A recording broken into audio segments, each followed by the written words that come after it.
back to my channel. My name is Helena and I'm a second year medical student, and today I'm going to be doing a video all about the UCAT test, formerly known as the UKCAT test. I'm just going to give you guys a video all about the process and how each section are divided, also some tips on how to study for the UCAT test. If you feel like this video might be useful for you, stay tuned and don't forget to like, share, comment and subscribe. So first of all, I'm going to explain what UCAT is. So UCAT stands for University Clinical Aptitude Test, and it is a test currently used in the UK, Australia and New Zealand. It's used for both medicine and dentistry, and it's a computer-based examination. The examination is approximately 2 hours as of 2020 and divided into 5 main sections. So the first one is verbal reasoning, and you've got decision making, quantitative reasoning, abstract reasoning and situational judgment. So this examination is used alongside your academic qualification and also your other admission application. So now I'm going to go through each section. So verbal reasoning is a section where you'll be given a long paragraph or long comprehension to read, and also this section kind of tests your ability to read and pick out information. So for example, you might be given different statements and you'd have to choose which one best fits the answer. Or in some cases, the options you'll be given is true, false or can't tell. The key thing about this section is the ability to actually skim through it quickly and find like keywords that actually relate to the question. And this section, you have to be very wary of your time, as you do not have enough time to actually read the whole entire paragraph to be able to answer the question. So the next section is decision making, and decision making can involve text, graph, diagrams, and in this section you're required to be able to look at different arguments, or it might be information where you have to analyze stats. Usually in this section you'll be given different statements and you'd have to pick which one is the right one. In some cases you might be given different statements and you'd have to say which one is correct or incorrect by putting yes or no in each boxes, and you'd have to match up the answer together. I'll give you an example over here, where this is an example of how decision making could be, and these are the type of questions that you could actually get. The next section is quantitative reasoning, and this section is all about testing your maths skills. So in this section I would advise making sure you brush up your GCSE maths and make sure you actually understand a lot of simple calculation, especially simple arithmetics, and also able to answer questions on time. This might involve you doing a lot of practice questions just to ensure that you actually speed up. This section also allows you to use their calculator. Just to bear in mind, the calculator is non-scientific. Here I'll put an example of how the calculator looks just so you can see how basic the calculator is.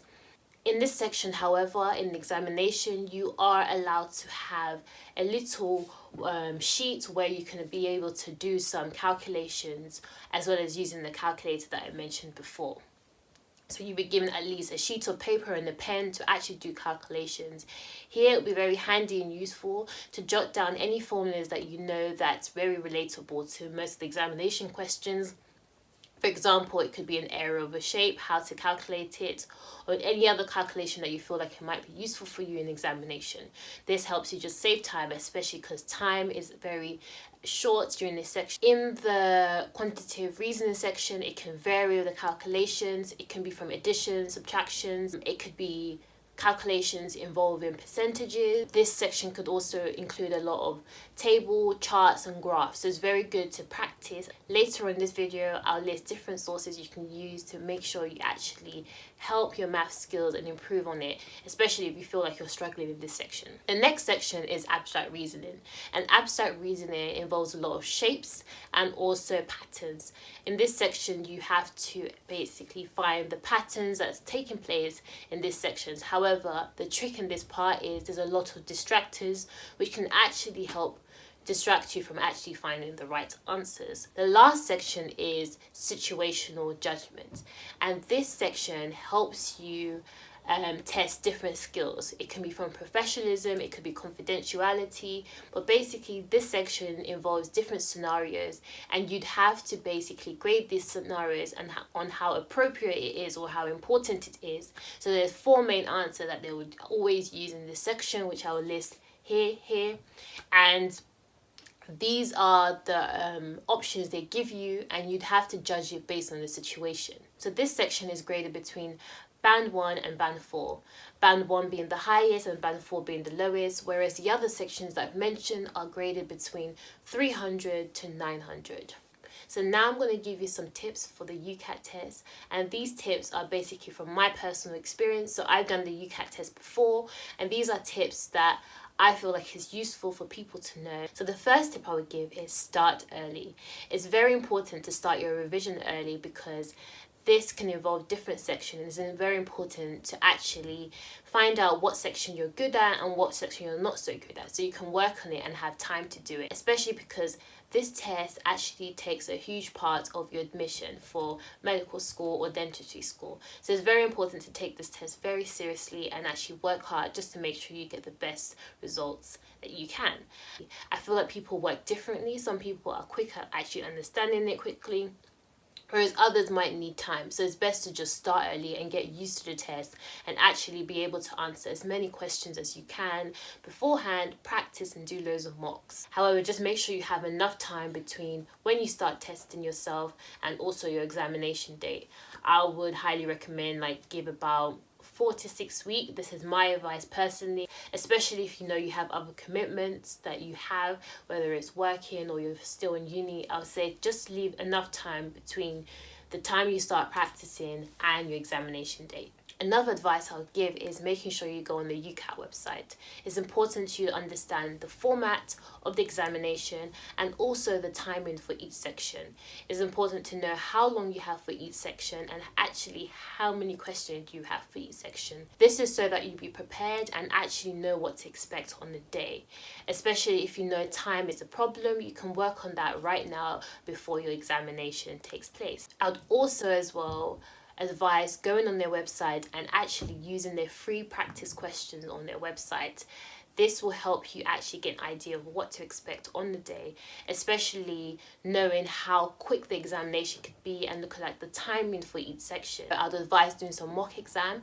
This will actually give you an idea to see what sections you're good at and what sections you're not so good at, just so you can work on this beforehand. Also, I'd advise using a desktop, so using a computer for this practice, only because this would give you an idea of how the real examination will be like.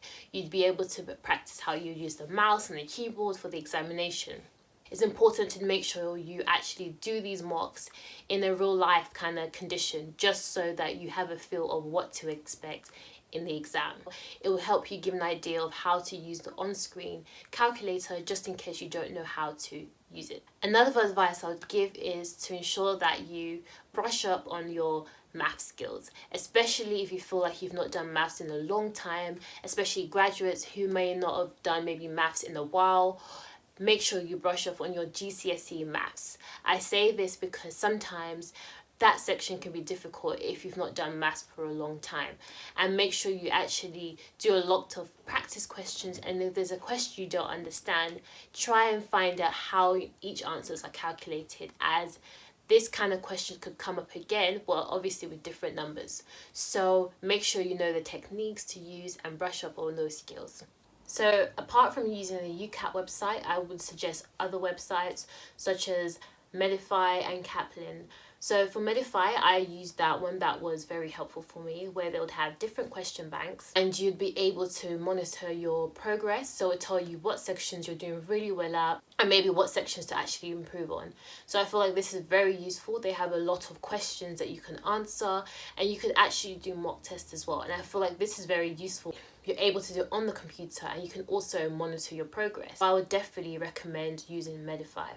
Also, you can use Kaplan as well. They do have a lot of free questions that you can actually do online. So this is another useful website where you can actually answer a lot of questions, just so you can make sure you feel more prepared and give you different options on the type of questions that you might receive on the day. There are books that you can use. So Kaplan has one, and there's also a UCAT book with over 1,000 questions that you can answer as well. And I will be showing you the books on the screen, this one and this one.